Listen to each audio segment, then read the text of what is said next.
Leadership Story Talks, where we discuss the practices that engage, motivate, develop, retain, and attract people to businesses. We'll give you principles and tools based on real-world stories to leverage listening and storytelling to become a better leader and management professional. Leadership Story Talks is produced by Narrative, a company that focuses on personal storytelling for business. Welcome to Leadership Story Talks. In this podcast, Julienne Ryan and I, Jerome DeRoy, discuss ways in which we can create more engagement in our lives, especially at work. There are more people today who identify as disengaged at work than there are who say they feel engaged. We come from Narrative, which is a company that focuses on engaging businesses and their audiences through the power of listening and storytelling, employing a 7-step method to do so. And on this podcast, we have guests that tell us about their perspectives and insights on engagement and leadership in particular. And today we're really so happy to have our guest, Dan Lyons. I'm going to introduce you, Dan, and then we'll go into our conversation. Dan is a New York Times bestselling author, as well as a screenwriter and a journalist. He was a tech journalist at Forbes, Fortune, and Newsweek, contributing articles to the New York Times, Wired, and other publications. Dan's memoir, which I read and I really recommend, Disrupted: My Misadventure in the Startup Bubble, tells the story of the 2 years he spent working in a cult-like software startup and became an instant hit. Dan followed it up with Lab Rats: How Silicon Valley Made Work Miserable for the Rest of Us, a critique of Silicon Valley corporate culture. Dan was also a writer on HBO's hit comedy, Silicon Valley, and he's been featured in the New York Times, Wall Street Journal, The Economist, The Guardian, NPR, and the BBC. Jules, you want to tag team here? Now, those credentials are great, but what really interests us and what the reason we invited Dan on the show is because he is prompting people to listen more and talk less. And he accomplished this in his latest book, the STFU, The Power of Keeping Your Mouth Shut in an Endlessly Noisy World, which is out on March 7th. We're lucky enough to have a copy right here, and it's excellent.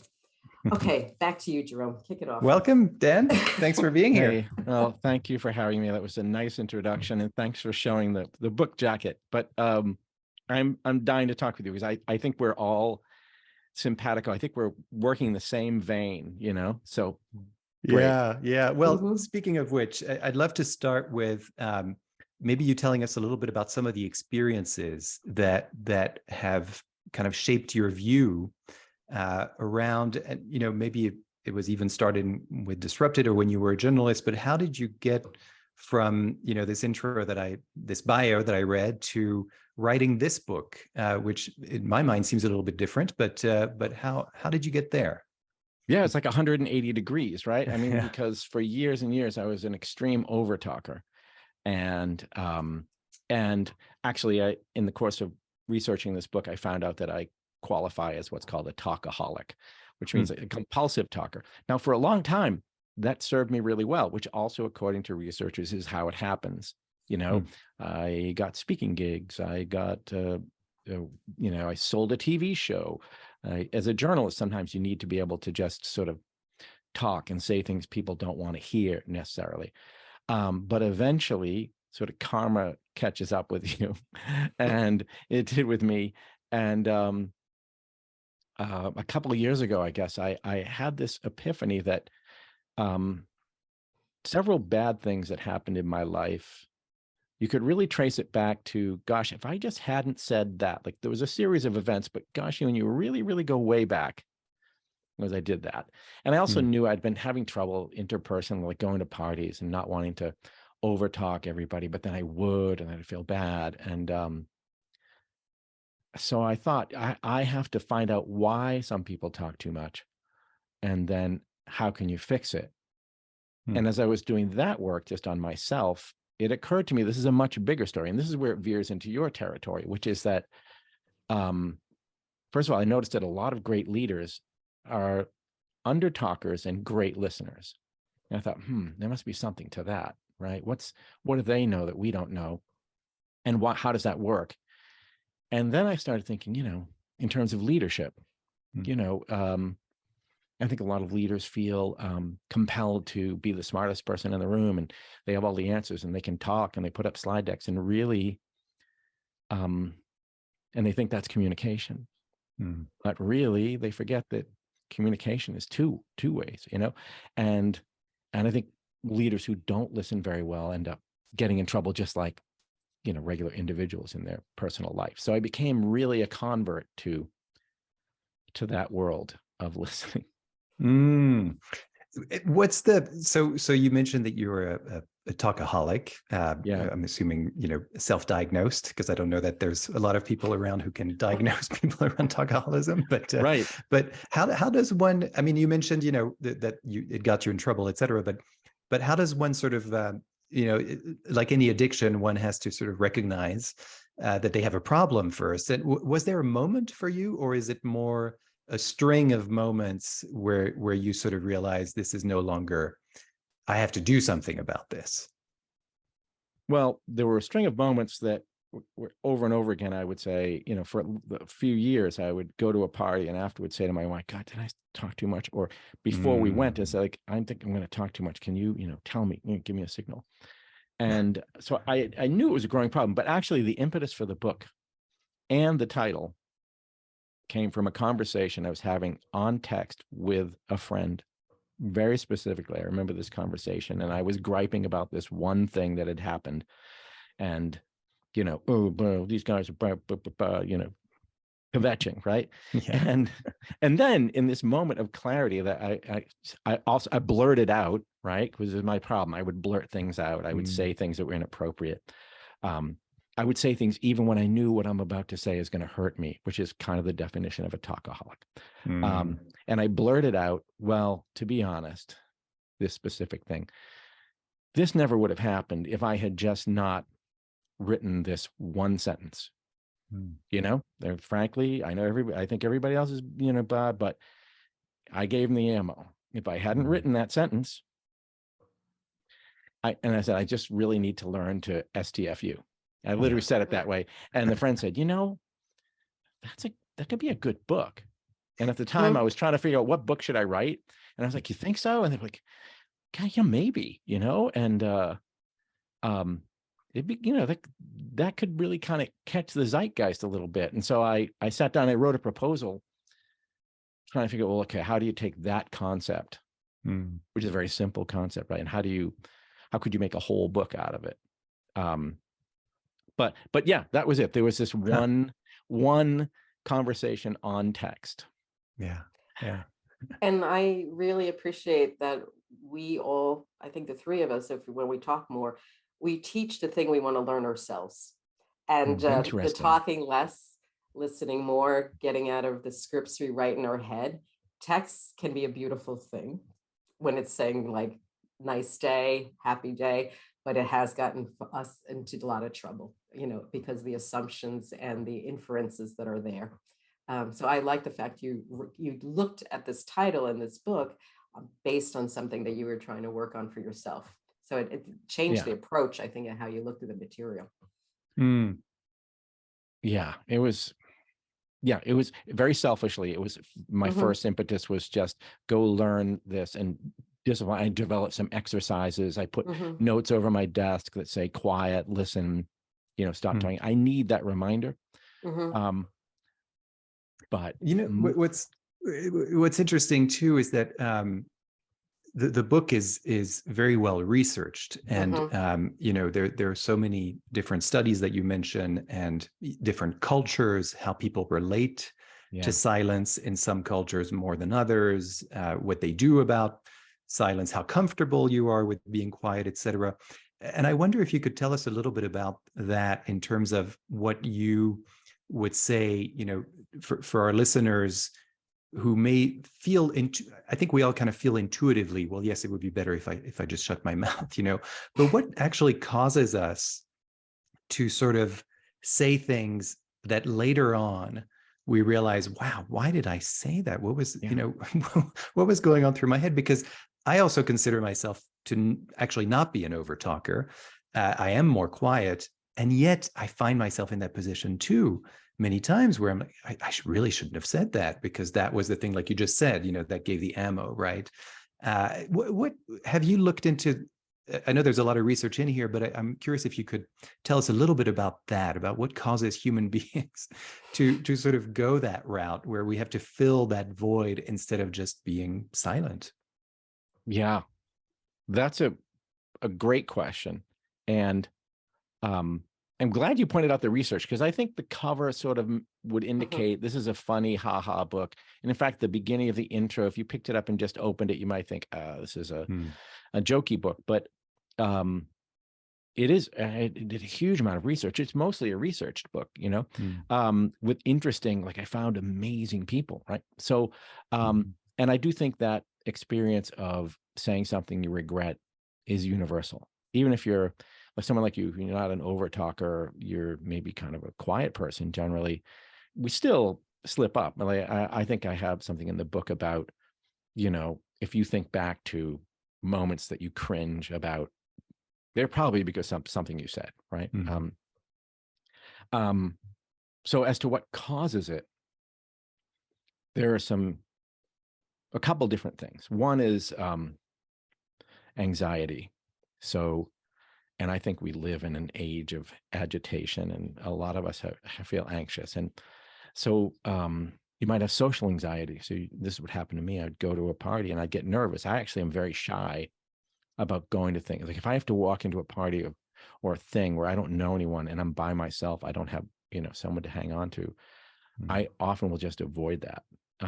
But if I do get in, then my nervousness makes me talk. So there are like blabbers, I identify, blurters, nervous talkers. There's people who are responding to anxiety.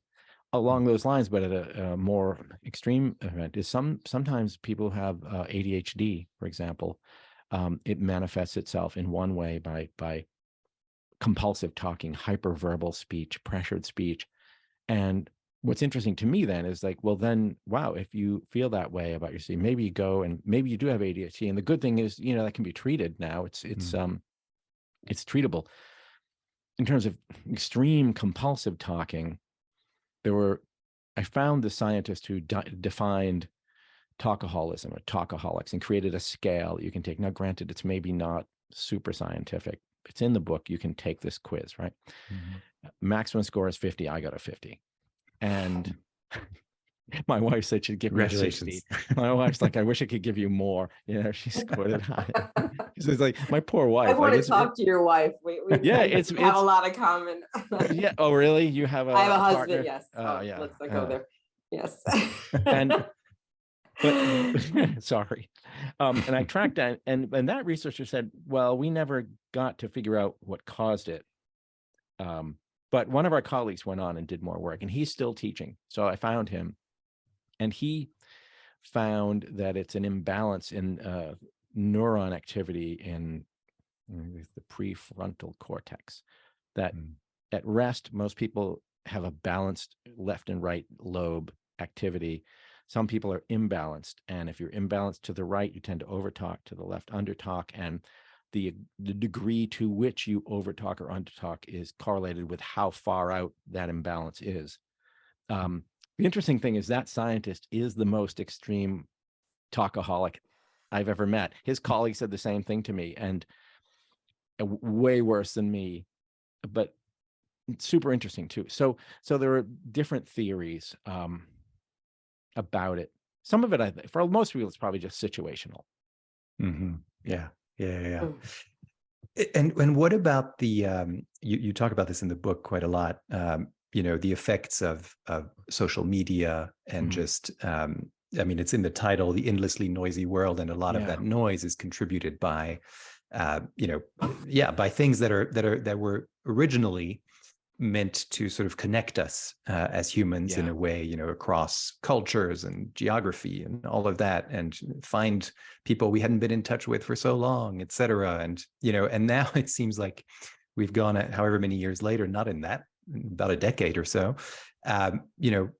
now it's gone the other way, where in your book, it's actually the prescription, and what I'm sort of seeing a lot anyway, is cut that stuff off. And so I'm curious, what is the how culpable is social media and other things, technology, let's say, in this sort of culture of overtalk, and also B, what do we do about it? How do we sort of cut off these things that have become so integral to our lives, it seems, and I think especially in businesses too, if you don't have however many followers on Instagram, LinkedIn, etc., then you're not doing something right. And so I'm curious what your view is on that and what you found around that idea that, we have to sort of put the brakes on all these things that create more noise. And the overtalk is not just you and me talking, but now it's like the whole world and world of tech is overtalking. Yeah, we have new venues now, new places where we can overtalk, right? And we can overtalk to an audience potentially of millions of people, rather than, the handful of people a generation ago, you had not that many people around you. The trick of it to me with social media is that so much of it is really good, right? There's so much, even now, it really, during the pandemic lockdown, it really helped people stay together and stay connected. So I say in the book, I think you should quit social media. I don't think anybody really can or will or even should, but then the real thing is using it in moderation, which is what I'm trying to do. But it's a dangerous thing. I think if you're too hooked into that, you become an over talker, let's say an over tweeter by design, right? It's the business model that they have, which is, we want to show you ads. We want to show you as many ads as possible. So we want to keep you here as long as possible. And the way to do that is to get you talking, tweeting, sharing, liking, like not just reading. And to do that, we make you angry. We provoke you. We figure out, because we're tracking everything you do, every keystroke, every scroll, how long you looked at each picture of each tweet. And we're figuring out what pushes your buttons, and then we feed you that.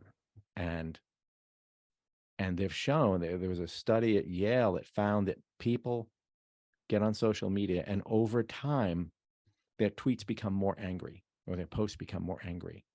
That the system is actually training them, like lab rats, right? Like a B.F. Skinner thing, training them to be angry, which is obviously, very unhealthy for you physically, or less cortisol and stuff.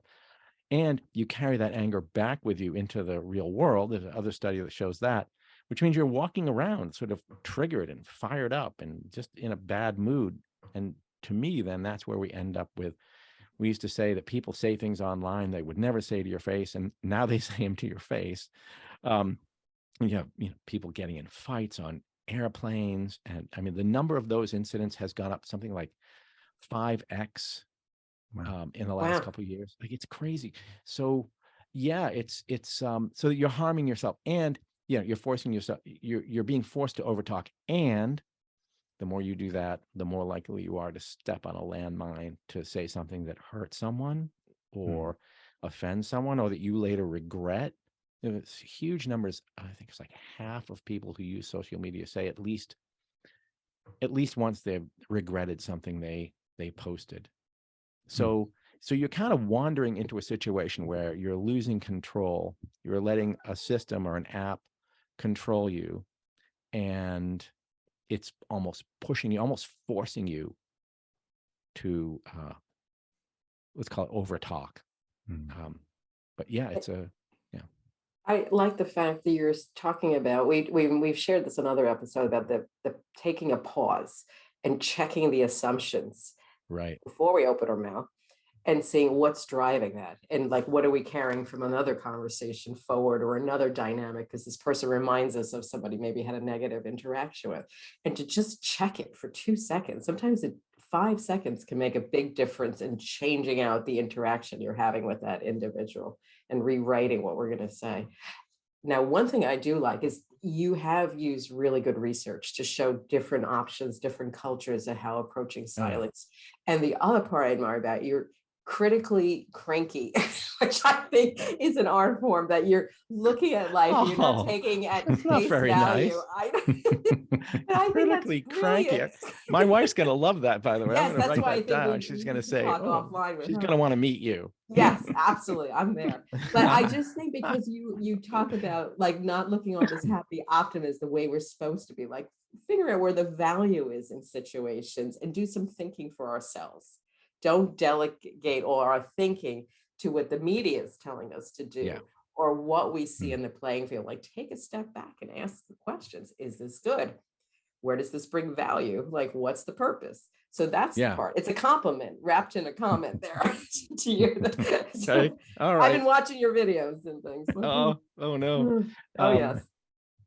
You know, it's I don't know how to tackle. I'll tackle that. One is I'm actually not surprised that you are the quiet one in your relationship, and that Jerome, you're kind of a quiet person, because you think, okay, podcasters, interviewers, they must be great talkers, but actually they're usually great listeners.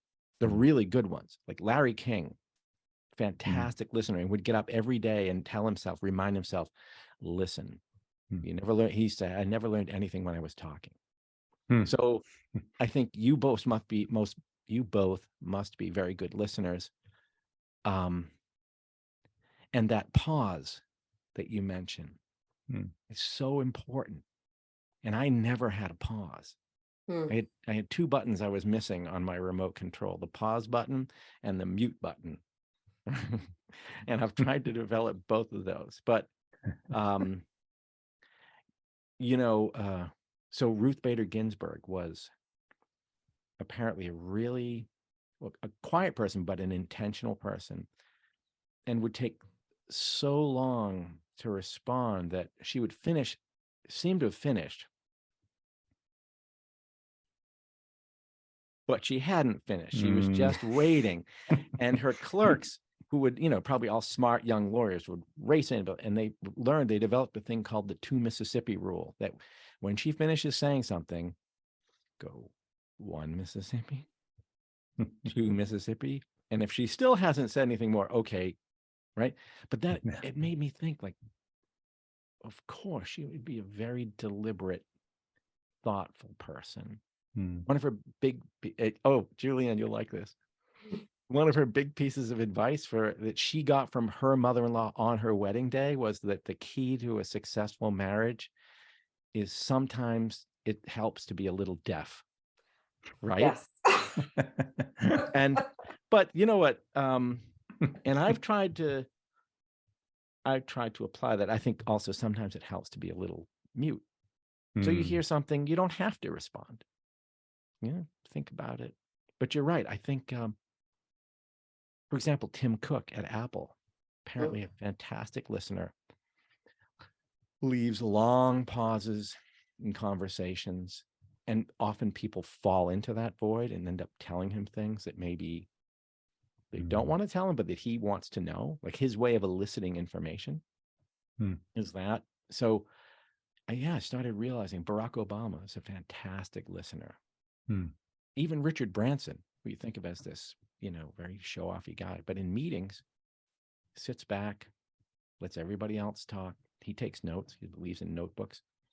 Yeah. But I thought, that even if you're not a business leader, that's probably. So for me as a parent, that has been transformative. Yeah. It's funny that you just mentioned that, because I have 2 small kids, 3 and 7. And I was reading your book, and there's a passage in the book about boredom, the chapter on parenting.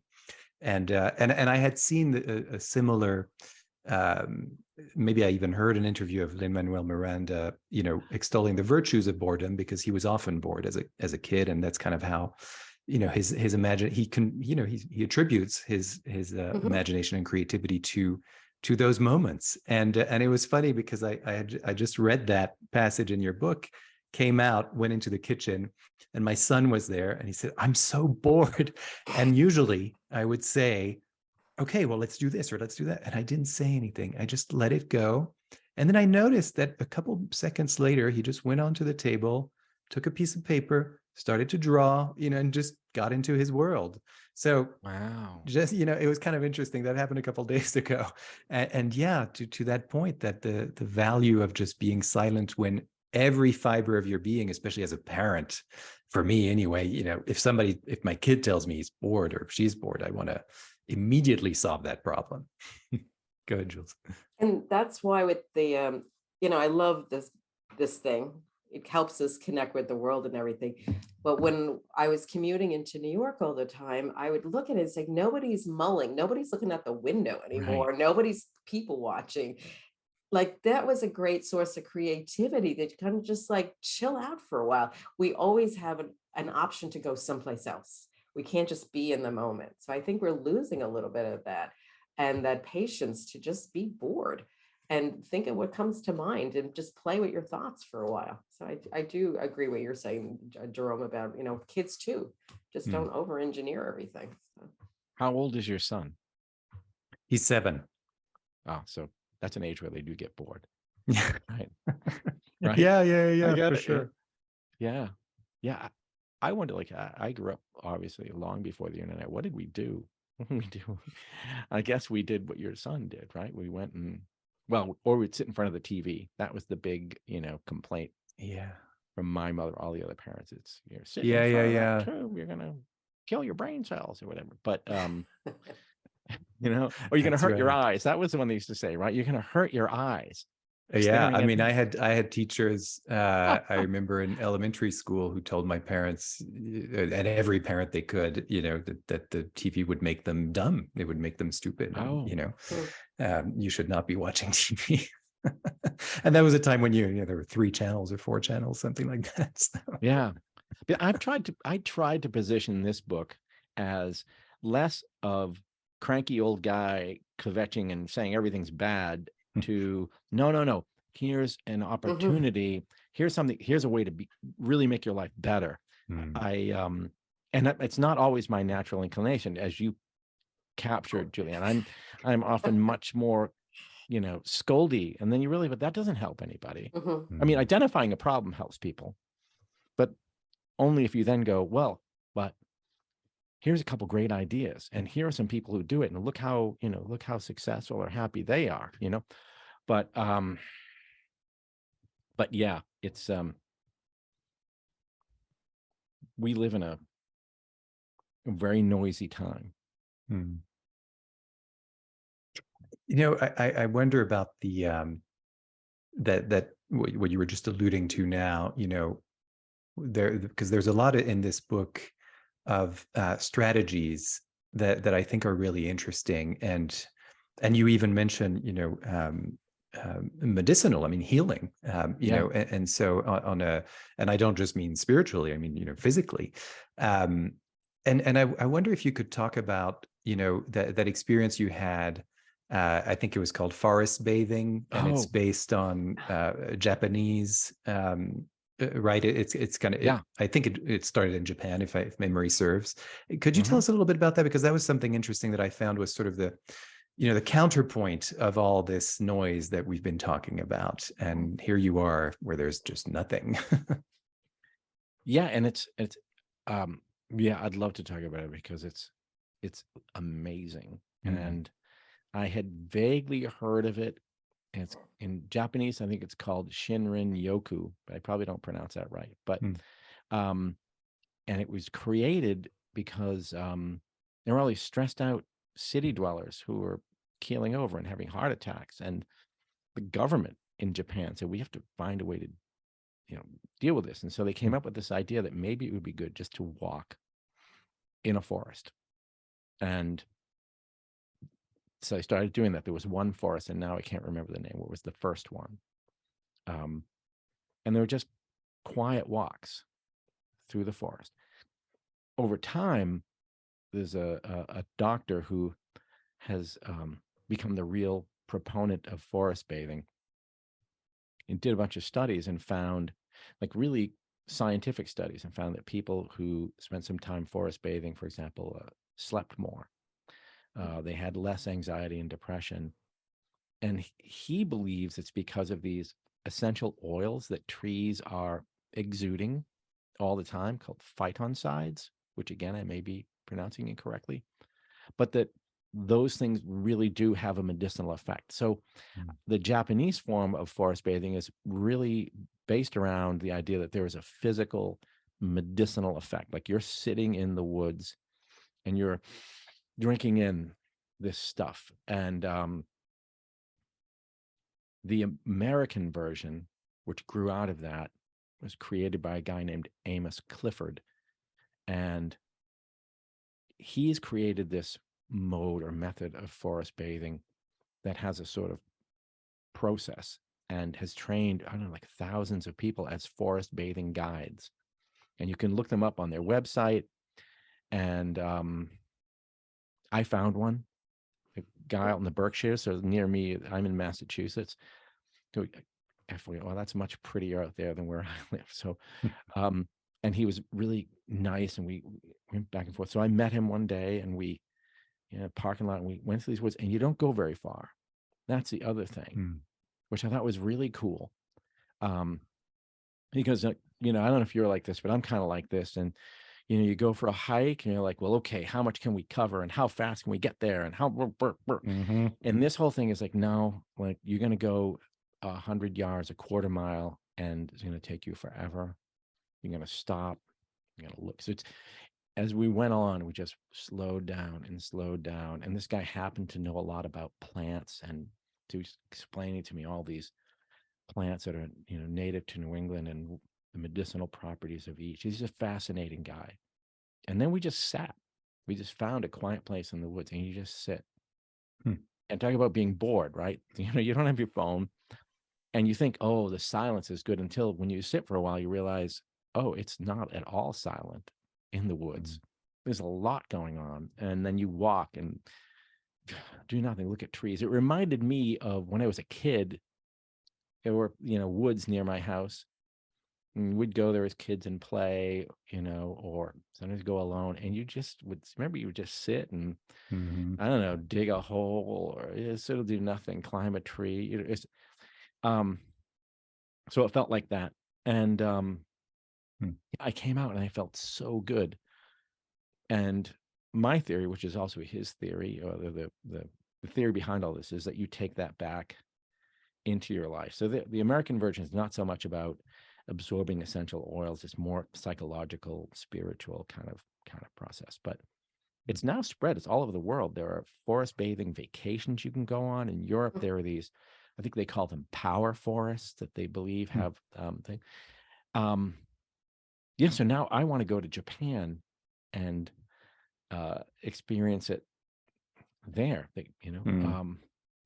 But and for me it works, but like meditation, I'm not good at meditation. I fall asleep, and I guess I could get better at it. But I found this to be really, really, really worth trying. Yeah. Thank you.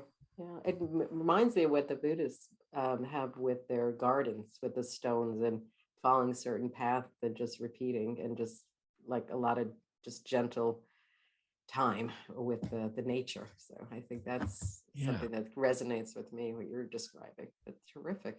So thanks for introducing that in the book as a new option. A new old option. Sort of going back. It's been around. I think I know, it's amazing. I think it was like the 1970s, so it's not that old, but like or 80s even. But well, I mean more the return to nature and sort of taking power from, or energy from that, because that's sort of recognizing the medicinal effects of just being out and not not just in front of our screens or whatever we're doing, but that seems like something really ancient, right? It's kind of amazing that we have to go back to these. We have to remind ourselves in a way of these.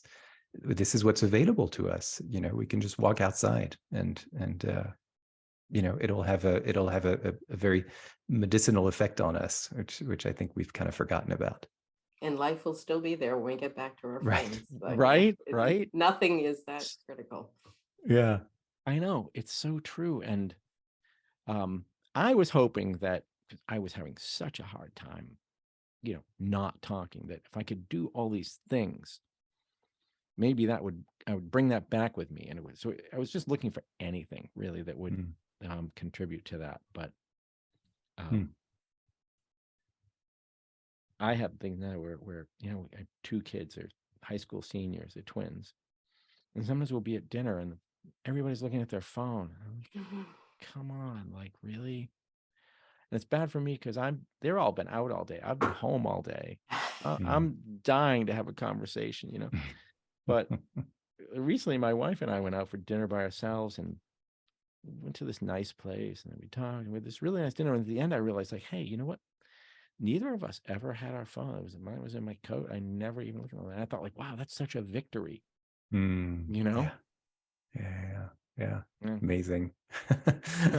We've got a few minutes here, and thinking of landing the plane of this interview, which has been really wonderful.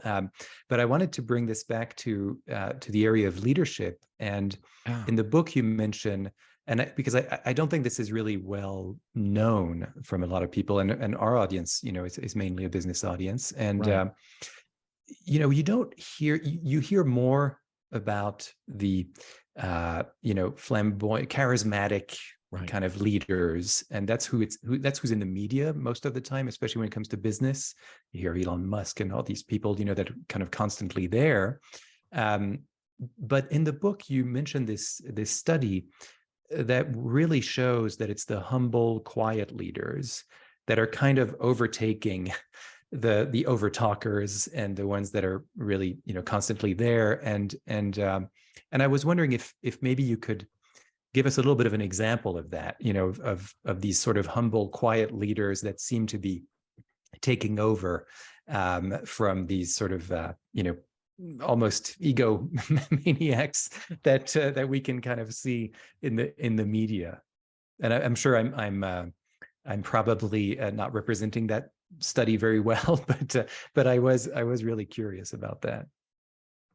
Yeah, and I think it must dovetail with the work you guys do about listening and leadership. Oh, sure. And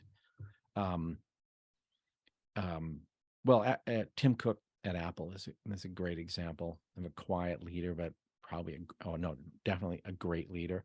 I think, and I write this in the book, that I think business has changed in this way.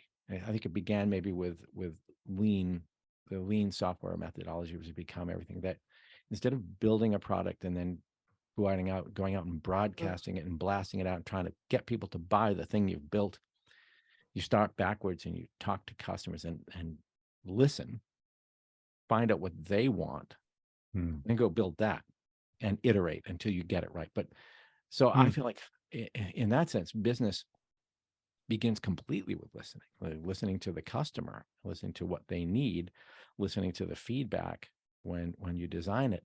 And I think even because I think products we don't make a product now and then it stays out there the same for a few years. Cars even maybe still do, but when you think about a Tesla, and Elon Musk is a complete, maybe the opposite of this, but the Tesla that you buy today is going to get software updates constantly. And so in a sense, the company is listening to the cars and taking back in feedback and then trying to put it out there. But yeah, so I'm sorry. Right. And I think you actually said in the book that they actually cut out their PR expenses. They don't do PR. So they're putting it all into research and development. Yeah, I know. Like, do they need PR when they have Elon? I mean, they don't need a marketing department, for better or for worse. I'm not sure I'm entirely a fan of how he does things. But yeah, I think there's a certain humility to business, that if you're there to serve a customer, right, that's ultimately why do you exist. You exist to serve and I think then the same applies with your employees.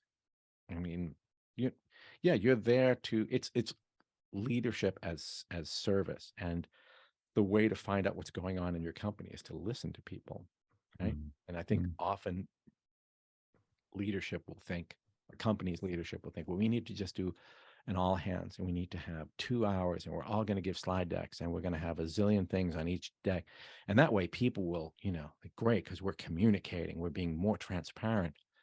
And I think I've said to a couple of you, I think like half of your time or whatever should be listening, and not, you can send questions in on a Slack channel and we'll get back to you. I think your employees want to see you listening. And I also feel like, and I think a lot of times leadership or leaders are worried that they will make a mistake or they won't know the answer, and that somehow diminishes them in the eyes of their employees. And I think quite the opposite. I think it humanizes you, and it actually maybe even makes people think better of you, that, oh, you made a mistake, but then you came back and said the next day, hey, I made a mistake, or so I think live Q&A is super important, especially now, because we had COVID and everybody got cut off from each other. We got kind of dehumanized. Yeah. And then before we can even recover from that, now we've had this recession and there are layoffs and there's this battle over return to the office. And I feel, especially in that, I feel like that's kind of a proxy war, that return to office. And I think they're talking across each other. I don't know if you feel this way, but I feel like employees all think this is just spite. You're making us come back to the office just out of spite. And say at Amazon. And I think Amazon is a tough company, fair enough. But I think they're data driven. I don't think they make decisions just like, let's just do this because we can. Like, they're obviously, it's going to cost them more to bring everybody back, right? They pay for office space.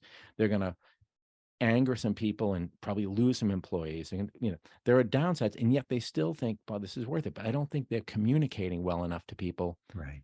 Look, here's why we want to do this. And we want you back because we value you and because we think it's better for all of us. We're not just doing this to punish you. And I think employees, on the other hand, are having, well, they're not being heard. So they're just firing all these accusations. But it's a time, I think, when organizations really need to reconnect and rebuild. And well, you guys know it's all about communication, right? And storytelling, and how do we reach each other? That's a long answer to That's great. For a have guy a dialogue. who's supposed to be shutting up. But yeah, right. Do you guys go in and advise companies and say, here's how to listen, here's how to talk? Is that essentially? Yeah, I mean, and Part of it. Part of it, yeah. Actually. Is it really? Yeah. And what you just mentioned, the why somebody does something, or why a company decides to do something, why a CEO gives out a directive about anything. That's what we find we're consulting people with all the time, is what's the story of your why that you need to communicate, because so many times, talk about blurting something out. I need people to come back to the office. Now, it may be data driven, but it's, you haven't actually taken the time to really consider how you're going to deliver that message, and what's the story that you can tell that's going to be, persuasive enough that you're not just trying to convince somebody, but to actually show them all the facts, and here's why we decided this. And then listening too, because I think you have to be willing, if you're going to have directives like that, you have to be willing to then listen to what's coming back, and create a space in which it's possible for people to say, well, I heard your arguments, and here's why I would rather do it this way or that way. But just let people know that you're listening, and you've taken that in at least, and you can still make your decision, but at least you've sort of given that moment for people to have a say. Is that hard for the organizations to do? Is that kind of not in their wheelhouse? That's something they have to learn how to do? Yeah, I mean, I think so. I think it's less and less so. I think more and more companies are actually creating these spaces, especially since the pandemic, because they were kind of forced to, because suddenly everybody's away from the office, and how do we communicate with people, and figuring out why we make decisions and saying why we do that, and then creating spaces for people to even just have one-on-ones with others, where they can share a coffee or a drink or whatever. Those things, just popped up all over the place during the pandemic in companies, where people could sign up, and those are the kinds of things that we would recommend people do. And then that stayed, so I think there was a kind of a reckoning with the pandemic and things that we didn't really pay attention to that were hard to learn, but then figuring out, well, actually, this is not that hard to do. It's just a question of creating something. And I think the more you can have conversations, the more you have context. And yes, data, survey, all that's great, but to kind of dig into the weeds a little bit and really read behind the words too, wherever you can, really does help make a stronger decision. Yeah. Meaning like feelings, dealing with that? But having live conversations where people are not just giving a scripted answer in a survey, and really digging into what's driving their reasoning of why they choose certain options for maybe not coming back to the office, or choosing more of a hybrid option. Lifestyle. How many of us worked and commuted for years that we didn't see our house in the daylight? Right. That option of having some flexibility is really, really strong. We've gotten a taste of it. We don't want to give it back. Right. Yeah. And I get that, and the commuting can be awful, but then I think a lot of us also kind of crave some kind of connection or some element of it. Yes. And and so right. It's how do you find that balance? It's finding that balance. Yeah.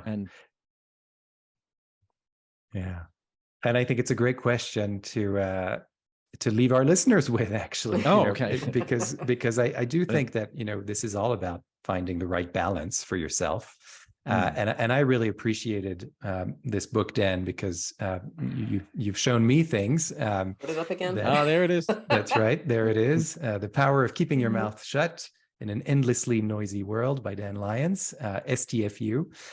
Words to really follow. And I really want to thank you, Dan, for your time and for sharing your wisdom with us. It's been really great to talk to you. And thanks, Jules, for your wonderful questions and for reaching out to Dan in the first place and inviting him onto the show. And I just want to remind our listeners that you will be able to find this book on March 7, everywhere you find books. We will have notes on where to find it in the podcast episode. And of course, if you want to learn more about Dan Lyons, you'll be able to in the notes of the episode as well. This episode is leadership. This podcast is Leadership Story Talks, and wherever you can find podcasts, please leave us a review. Don't forget to subscribe. That's how word of mouth happens. And if you want to learn more about Narrative, the company behind the podcast, you can go to narrative.com, NARATIV.com, and there you'll find lots of resources around listening and storytelling, including this wonderful episode that we had the honor of having Dan Lyons for today. So thanks again, Dan, and really, really wonderful to meet you and talk to you. Boy, I really enjoyed talking to you guys. I actually hope we can talk some more, not on the podcast, but just I'd like to ask you some more stuff. But yeah, thank you very much for having me on. I appreciate it. And I want to send you a hard copy of the book. I know I sent you the e-copy, but I still like hard copies, and I'm going to send one to Kristen. I'm the same way, but and then we can get together with our spouses and we can all absolutely have it out. That's great. All right. My husband's line is, never met a sentence he couldn't make longer. So that should give you an intro. I wish I'd had that one when I wrote the book. All right. Well, thank you so much. All right. Really. Talk to you guys. All right. All right. Ciao. Thanks so much. Bye. For more information on the narrative listening and storytelling method and how it can help your business, go to narrative.com.